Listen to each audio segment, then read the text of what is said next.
Hello!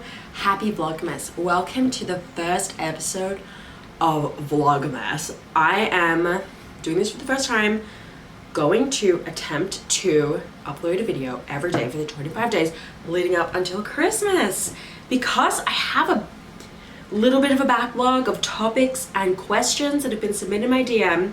Now, I definitely don't have enough for all 25 days, so if you have a question or a topic request you want covered, please comment below or send me a DM on Instagram or go to the website and email me, or my email is just danny@thehasociety.com, and I will make a video in response to your question or request.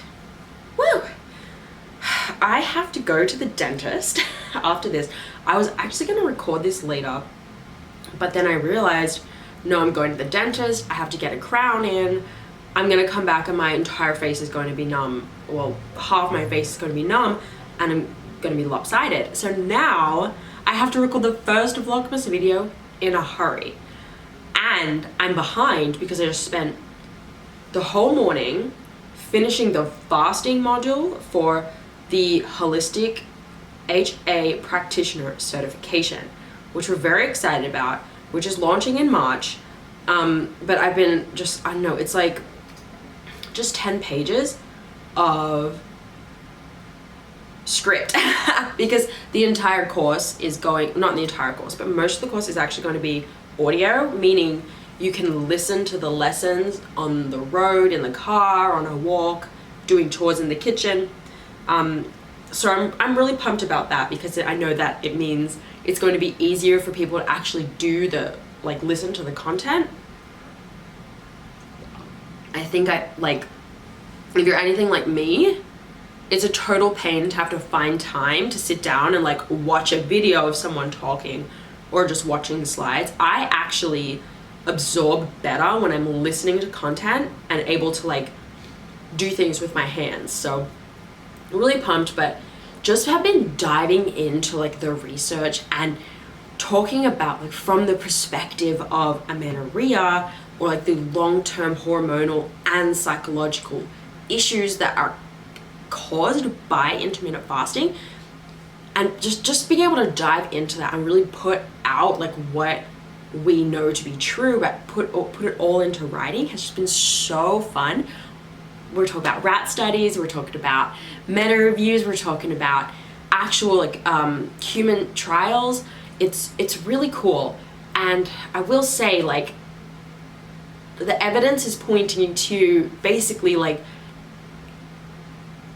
most of the research that says it's harmless is done in a short period of time, and it's not about necessarily the metabolic issues that happen in 12 weeks when it comes to recovery, but it's about the chronic challenges that happen, that come up when you try to do intermittent fasting for a really long time, and how we see in both human trials, reviews like us, survey results, and rat studies, how we see women or females being more affected psychologically by intermittent fasting. So super interesting. If you guys care about this stuff, you should totally do the practitioner course. It's perfect for anyone who is like a nurse practitioner or a doctor or a gynecologist, or anyone who may see women presenting with this issue, especially like personal trainers, nutrition coaches. You want to be able to like see what's actually appropriate for certain women and be able to identify these issues. So highly recommended. And then if you actually want to become a recovery coach, this is like really who it's for. So it's the Holistic Hypothalamic Amenorrhea Practitioner course. You could go to the link down below, or thehasociety.com/certification to learn about it, because we're diving into, it's 30 weeks, guys. It's 30 weeks of content about HA and coaching women and working with women through recovery. So really pumped about it. But let's dive into today's topic for today's Vlogmas. Scrolling back as far as to what I've let this build up for a number of weeks. Oh, just a couple weeks. Okay, 15th of November. Ugh, my throat is super dry. Eleonora.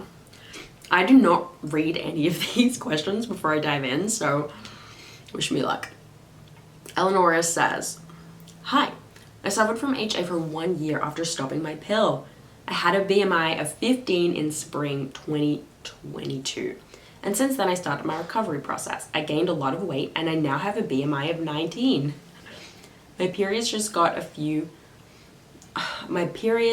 back a few months after starting my all-in recovery process, but since May I've only had light periods every 37 to 47 days and no ovulation. My physician says that everything's okay. I don't really know what to do. I don't see any improvement anymore. Do you have any advice? Oh, super great, super straightforward question, Eleonora. And I'm sorry that my throat is so dry. I'm really struggling here. Okay. So, I've said this once, I'll say it a million more times. You can eat enough to get a period back. It doesn't mean your periods can be optimal. There is more work that needs to be done. I feel like I say that all the time now. So, a BMI of 19 is still super small. Your body absolutely thanked you for the work that you've done, the weight that you've gained, the changes that you've made. Sounds like there's still a little further to go. It could be habits and behaviors that you're still holding on to. You can absolutely gain weight, but still be doing certain diet behaviors, you know? There's that. If you are anovulatory and if your cycles are going 37 to 47 days for more than just like 3 months, you probably still need to gain some weight. You probably still need to eat more. I guess I always wonder, like, well, what's all in for you? Because so often people think they're all in because they put some diet behaviors behind. I don't eat low fat anymore. I don't restrict breakfast anymore. You know, you've potentially picked and choose the behaviors that you're willing to let go of, and oh, can you hear that? Someone's bursting out like Christmas music. Perfect for Vlogmas. Yeah, so you're potentially just picking and choosing the habits and changes a little too much, and there's something missing. You possibly need to gain more weight. You possibly need to eat more if that's what you're seeing. I would of course be curious to see the actual chart itself just to confirm that you are anovulatory. You know, are your temperatures stable? Are your temperatures in range? If they're still a little lower than 97.5 pre-ovulatory, you probably definitely need to gain weight or eat more. If they're in range and they're just like they're just going, and then you just bleed at 37, 47 days, possible nutrient deficiency, potentially some kind of PCOS, right? But I don't think so, because you're super lean, you have a history of HA, it's probably not PCOS, so it's probably not an estrogen dominance issue that's causing the anovulation. So I'm gonna guess that you still need to eat more.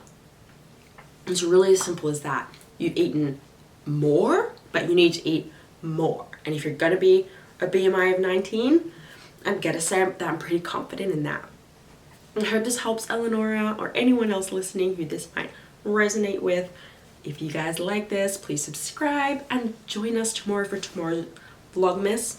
I will say I release a video every Friday, so tomorrow's video is like not a Vlogmas video, it's one I recorded a while ago, like a week ago or two, so it's not gonna be Christmas themed, but you're still getting a video tomorrow, so you're welcome.